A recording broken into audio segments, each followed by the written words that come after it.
meeting to order. Statement of open meeting law. I, the undersigned clerk, read the statement of open meeting law. Thank you. Roll call. Garrett. Here. Caleb. Here. Clint. Here. Travis. Here. I'm here. All the following items will be approved by one vote unless any board member desires to have a separate vote on any or all of these items. The consent agenda consists of the discussion, consideration, and approval of the following items, 4A through 4I. Make the motion to approve. Garrett with motion. Second. Caleb, second. I vote Garrett. Yes. Yes. Yes. Yes. Yes. Other reports, principal reports. The word of the month for February was empathy. Teachers and students did an awesome job of giving ideas of how to be a better friend or person by listening with empathy, communicating with kindness, caring for others' feelings, giving compliments, and trying to understand others by walking in their shoes. February 56 elementary students earned a spot in the Rail Club. Some elementary students have shown at local, county, and district livestock shows this past month and have done extremely well. And with OIE coming up, I'm excited to see what they do, these students do with their animals and what they accomplish. Read Across America Week was last week. Mrs. Smith planned a lot of fun activities for the week. Deer time, or Drop Everything and Read. Family night at the library. They dressed up as their favorite book character, and they had green eggs and ham on Thursday. Junior high softball kicked off already, playing Timberlake last Thursday, and then junior high baseball and softball will both play here today against Buffalo. And track has been working hard for their first track meet, which is March 22nd. Parent-teacher conferences are this week, tomorrow and Thursday from 4 to 7.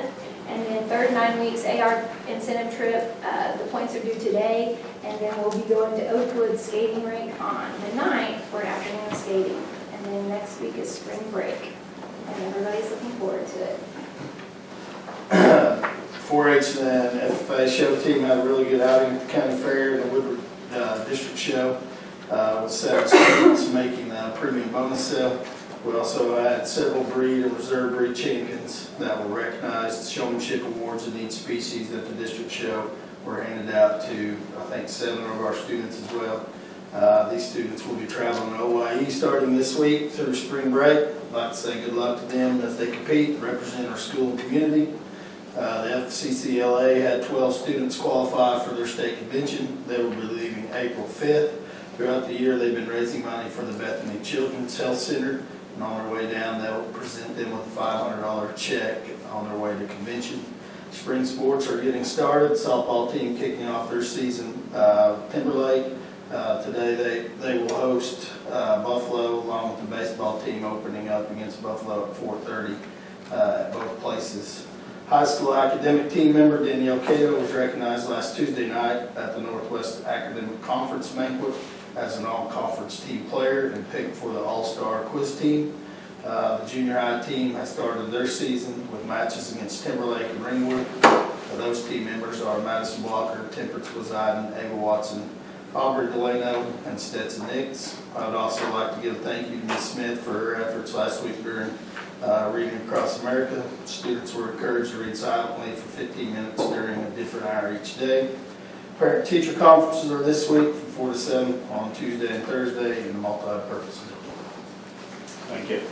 Superintendent report.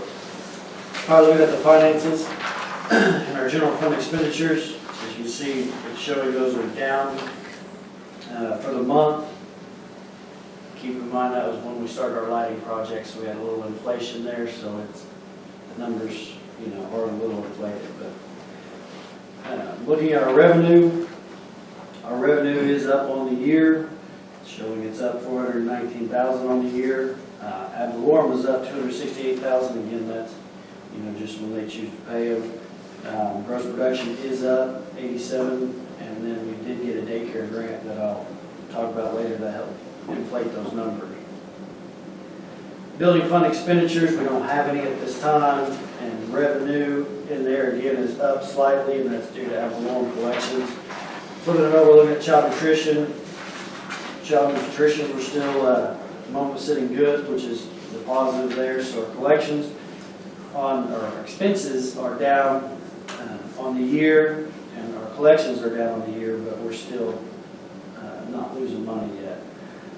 Looking at our daycare, you can can see those numbers, it shows that we went from being down about 35,000 to up 22,000.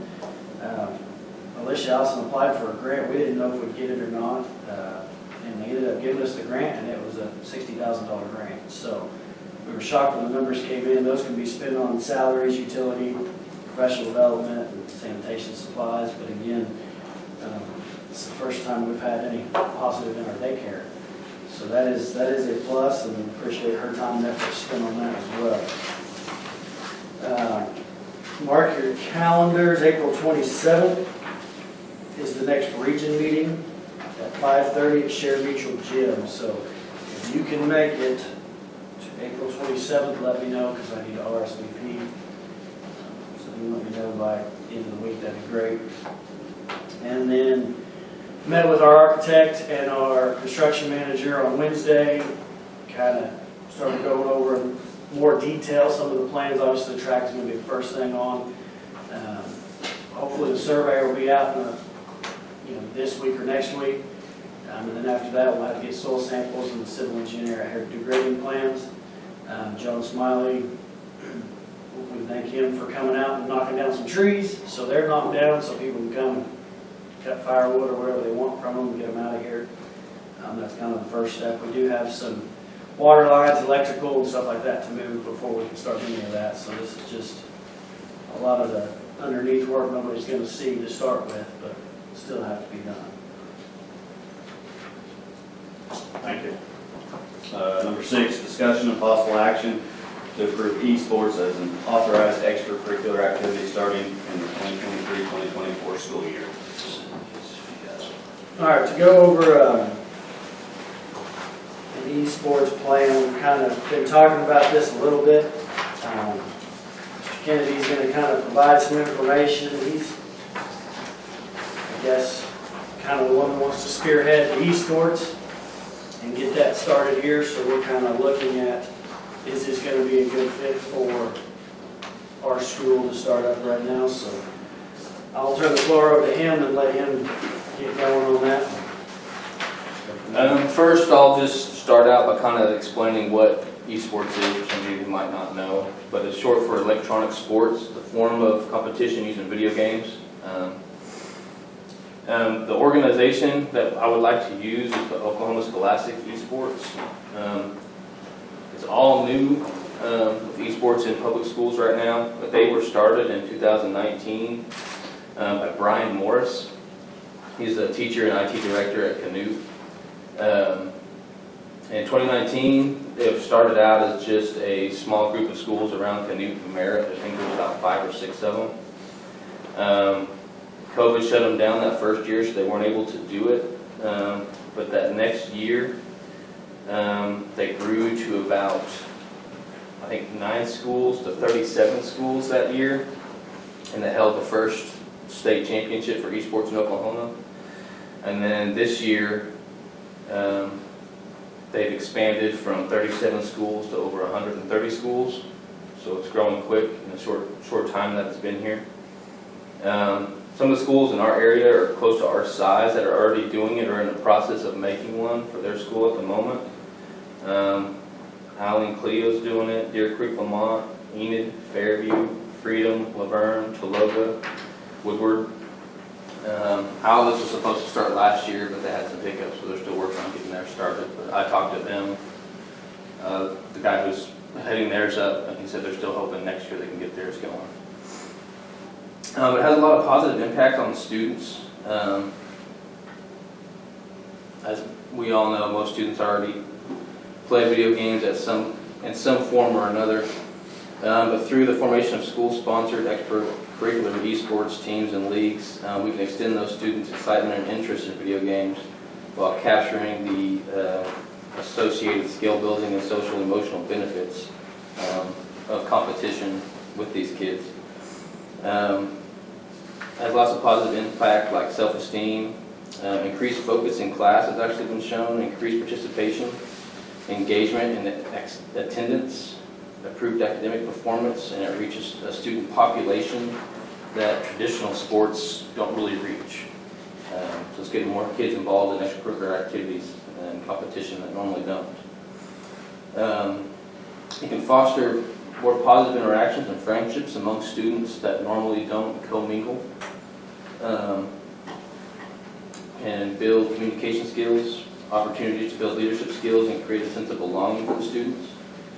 The unique benefit that school-sponsored esports can create is an inclusive nature and ability for all students with an interest and enthusiasm for gaming to participate regardless of their skill level, physical ability, gender, or age. Esports is co-ed, so boys and girls can participate together. There's also a large collegiate push right now. There's a lot of schools that are partnered with Oklahoma Scholastic Esports. Oklahoma University is a big one. Texas A&M is a big one.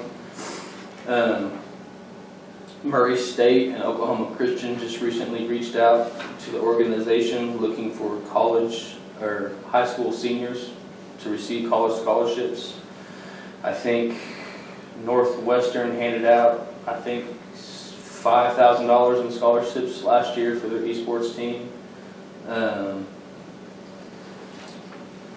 There's a lot of careers that can come out of these, a lot of STEM careers, science, technology, mathematics, stuff like that, with computer science, data analysis, broadcasting, music production, or graphic design. I think it's going to be a good thing for our kids to start doing. It's something that they're already passionate about and already involved in. And with talking to some of the other coaches from some of these other schools, they're really seeing a positive impact in the classroom from it. Instead of kids spending so much time on their phones in class playing games and stuff like that, they're wanting to participate in a lot of these games they're playing for the school as a sport. And to do that, just like basketball, football, baseball, they have to keep their grades up. They have to, not get in trouble, stuff like that in class. And it's really helped some of their classroom management with some of these kids that aren't already in traditional sports, keeping them focused, helping their GPA stay up so they can participate in these things. Student interest so far, I talked to a lot of the kids, grades 8 through 11, and through those kids, between the boys and girls, I have approximately 25 students who will be interested next year, and that can rise or fall, but through those kids right now, I've got 25 who said that they'd be interested in it for next year. So, on the back of that sheet is a list of some of the games available that the kids can participate in. They can participate in as many as they want to, or as many as we allow. All the games have their own rating, like E for everyone, T for teen, or M for mature. Some of the games that are rated M for mature, we have a parental consent form through OKSC that they can fill out if those are games that we decide to let them play. Do you guys have any questions for me or anything like that? Of your 25 students that are interested, how many of those would you say are not already involved in a traditional sport, extracurricular activity? I have my list on my computer. I can look for you quick. And you don't have to look. I'm going to guess it's about half. I'm going to guess. Could be wrong, but and some of them that are already participating in other extracurricular sports in the past haven't. Some of the basketball kids who came out this year who haven't really been in sports or want to do this as well. Okay. But I'd say about half. How much travel is involved? I mean, do you go places for tournaments, or are they all held? Very little travel, actually. Very little. Most of the tournaments are held online, and so like we would have a place set up here where we could come and they could participate. There are 2 seasons, there's a spring and a fall, so there's 2 state championships every year. But the vast majority of everything our kids would play here. But there are some events that go on, so I would say per season, For the mass majority, I think that we would maybe travel 5 or 6 times, maybe. The only exception to that would be kids wanting to do Super Smash Brothers on Nintendo Switch. Those tournaments, I believe, are in person, and they would be like once a month. Are those up in the evening or during school hours or? In the evenings. Last year, it was 1 weekend a month. But this current season they're in right now, they have changed it to where anytime throughout the month, if you can get in contact with that other school to make it work, to help it function better with other sports and activities. Because a lot of the kids who are in it in other schools are also in other sports. So to make it to where all the kids could participate as much as possible, they leave it up to the teams to communicate with each other to find the best time that they can get together where it won't conflict with, the basketball schedules, the baseball schedules and stuff like that. So it's not really tied down to, hey, the esports game is today. They communicate with each other and say, hey, I have these activities going on, I have these activities going on, when would be a good time? And with this, we'll probably start small, so it'll be 9 through 12 just to start, to get our feet wet. We're not gonna open it up to junior high at this time. You're trying not to, like you said, work around or other activities we currently have going, whether that be ag, band, music, vocal, CCLA, and then all your sporting activities. So it's packed, and that's one thing that we didn't want to make an impact on is taking away kids from those. So Mr. Kennedy's willing to set a practice time that does not interfere with those. Kids can practice at home. If they can't make it here, they can practice on the weekend, that kind of thing. Probably the first year, the cost impact will be, for starting anything, this cost impact is probably relatively small. We'll look at just buying probably Xboxes this first year to get our feet wet, which is predicted about $6,000 for the gaming setup there, licenses and games. So, What do they, do they break these games down and is this something they use, learn coding or? There's actually different ways that schools have done it. Some schools, it's 100% just an after-school activity where the kids get together and play games and compete.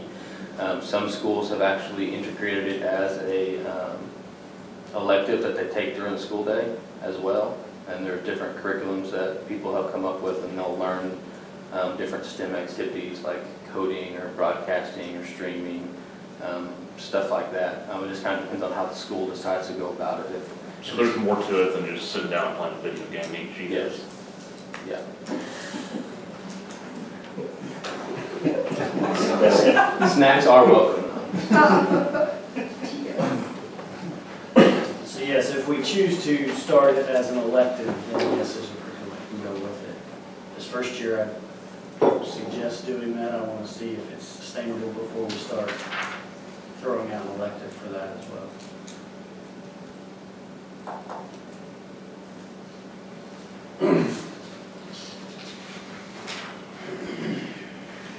But if this is something you guys think would be a benefit, the motion would be to approve starting it next year. And then, again, the ratings to me are kind of a bigger thing too. We've got E, E10 plus, T, and M. Kind of like what you see on the movies. So your M is, they say, is for 17 and up, T is for 13 and up, and E is for everybody. So E10 is for 10 and up. So going with high school, E and E10 and T would be, I think that would be sufficient, yes. okay. Make a motion that we approve the start esports with E, E10, and T as our ratings. Travis, motion. Second. Clint, second. Yes. Yes.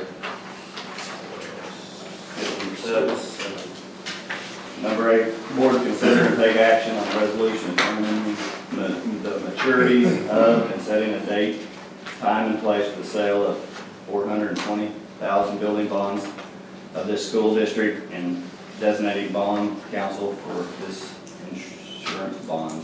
Okay, so on this resolution, it's a resolution fixing the amount of bond to mature each year, fixing the time and place the bond are to be sold, and authorizing the clerk to give notice of said sale as required by law, and designating bond counsel for this issuance of bond. Whereas the issuance of $7,865,000 of building bonds by Independent School District Number 3, Woods County, Oklahoma, has been duly authorized at an election held for the purpose and certified by the County Election Board of Woods County, Oklahoma, on the 17th day of February 2023. Whereas the Board of Education of Independent School District Number 3 of Woods County, Oklahoma, having determined at this time that the election was called to authorize and issued the $7,865,000 building bond in separate series. The first series in the amount of $420,000 building bonds to be issued immediately. Whereas the Board of Education of Independent School District Number 3, Woods County, Oklahoma, desire to employ Terry L. Hawkins of Phillips Murrah, PC as bond counsel for the issuance of the bond.